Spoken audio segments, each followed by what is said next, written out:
Chapter 96 में वो हुआ है जो कि हमने आपने सोचा नहीं था।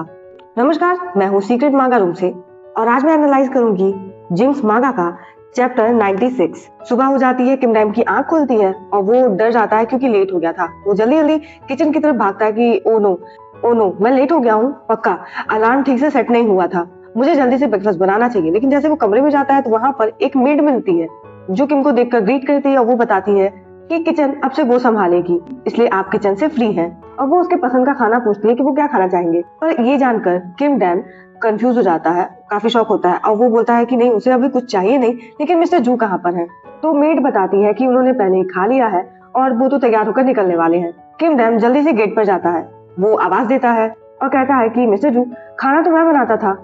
तो जैक्यूम कहता है कि मैंने तुमसे कहा है ना कि तुम्हें अब इसकी परेशानी लेने की जरूरत नहीं है। तो किम कहता है अच्छा ठीक है, आप जिम जा रहे हैं तो बस थोड़ा देर रुकिए, मैं तैयार होकर आता ही हूँ। लेकिन जैक्यूम मना कर देता है कि अब से तुम्हें जिम आने की कोई जरूरत नहीं है, तुम मेरा जो फिजियोथेरेपी का सेशन है वो अब घर पर ही लोगे। अब किम समझ ही नहीं पाता है कि अचानक से इन्हें हुआ क्या। वो पूछता है कि मिस्टर जू, क्या कोई बात हो गई है? लेकिन जो जिम के बाकी सब है उनका क्या होगा? जैक्यूम पलट कर जवाब देता है कि अच्छा, तुम्हें बाकी सबकी कुछ ज्यादा ही पड़ी है क्या? ये समय उनका ध्यान रखने का है, मेरा मैच तुम्हारी प्रायोरिटी है, तुम बस उसी पे ध्यान दो। अब डांट खाकर किम कुछ नहीं कहता, सिर झुकाता है, लेकिन कहता है ओके मिस्टर जू, मैं समझ गया, लेकिन फिर भी आपका दिन बहुत अच्छा जाए। जैक्यूम कोई आंसर नहीं करता, वहां से चला जाता है। अब ये अचानक से जो सुबह होते ही पूरा दिन पलट गया है, किम को समझ में नहीं आता है कि आखिर इन्हें हुआ क्या है। तो वो फिर ऐसे अंदाजे लगाने लगता है कि चूंकि मैच जल्दी आ रहा है तो हो सके ये अपने पुराने फॉर्म में लौटना चाहते हो, वो चैंपियन बनना चाहते हैं, तो उन्हीं पे फोकस कर रहे होंगे। वो फिर ऑनलाइन जॉब सर्च करने लगता है, अपने लिए एक अपार्टमेंट भी देखता है या फिर एक सस्ता सा किराए पे रूम देख रहा होता है, लेकिन सब कुछ महंगा है। वो सोचता है कि उनका जो टाइटल है उन्हें जब वापस मिल जाएगा तो उसे तो ये जगह छोड़नी होगी। फिलहाल सियोल बहुत महंगी है, उसे कोई दूसरा शहर ही देख लेना चाहिए। फिलहाल उसका जो पुराना हॉस्पिटल था, उन्होंने बोला है कि वो वापस आ सकता है, उसे वहां दोबारा काम मिल जाएगा। लेकिन वो अकेले में टेडी बेयर के पास बैठा हुआ है और सोच रहा है। वो उसी का हाथ थाम लेता है और कहता है कि मुझे किसी भी कीमत पे ये काम तो करना ही होगा, लेकिन सच बताऊं तो मैं करना नहीं चाहता। हम जिम में देखते हैं जहाँ पे बहुत अफरा तफरी मची है। ऐसा लग रहा है कि जैक्यूम के जिम को नुकसान पहुंचाया गया है। पूरे जिम वाले ये देखकर से हैरान है कि किसने किया। तो हेड कोच का पहला निशाना वो होते हैं जो लोग बाइक जुमिन के जिम से वापस आए, लेकिन उनका कहना है कि देखिए उन्होंने ये काम नहीं किया है।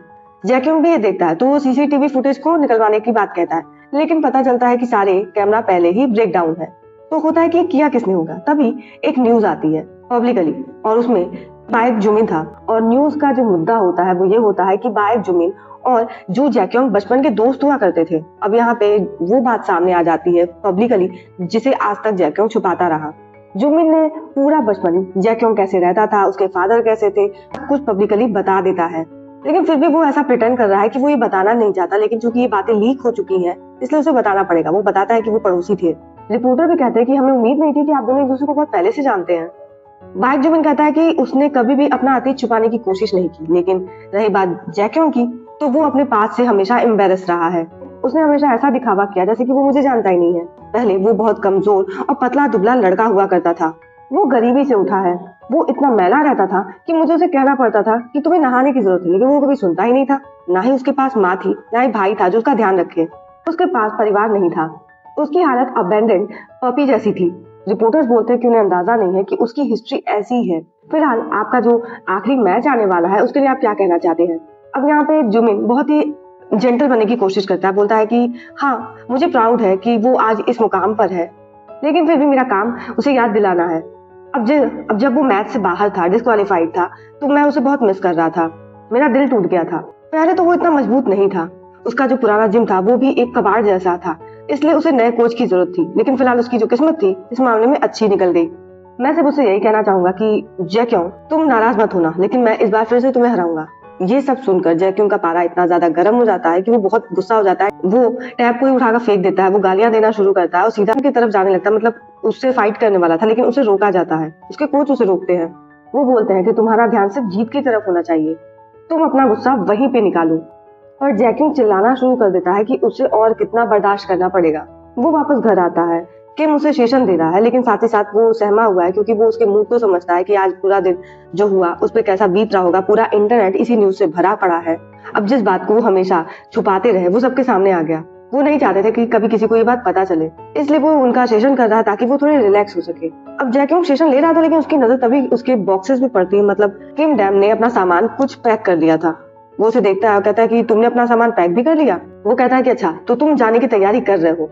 किम डैम, क्या तुम्हें जाने की बहुत जल्दी है? किम डैम बोलता है कि ओ बस मैं अपने सामान को पैक कर रहा था क्योंकि मुझे लगा कि कहीं मैं लास्ट मिनट में कुछ भूल ना जाऊं। जैक्योंग को फिर से गुस्सा आ जाता है। वो बोलता है कि सब मुझे परेशान करने में क्यों लगे हुए हैं। किम डैम अपने सेशन पे ध्यान दे ही रहा था पर जैक्योंग जाने लगता है। वो बोलता भी है कि मिस्टर जू रुकिए, अभी मेरा सेशन पूरा नहीं हुआ है।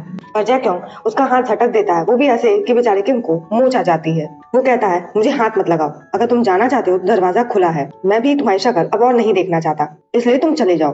किम डैम उसकी बातों को सुन हैरान हो जाता है और आखिर में बस वो अपने हाथ को पकड़े हुए वहीं खड़ा रह जाता है। चैप्टर एंड हो जाता है पर समझ में नहीं आता कि अब और आगे क्या होगा। क्या इन दोनों की सिचुएशन फिर से पहले वाली हो जाएगी? क्या जैक्योंग फिर से कोल्ड हार्टेड हो जाएगा? आगे का चैप्टर जानने के लिए चैनल पे बने रहिएगा और चैनल को सब्सक्राइब, वीडियो को लाइक और कमेंट जरूर कीजिएगा। मिलते हैं।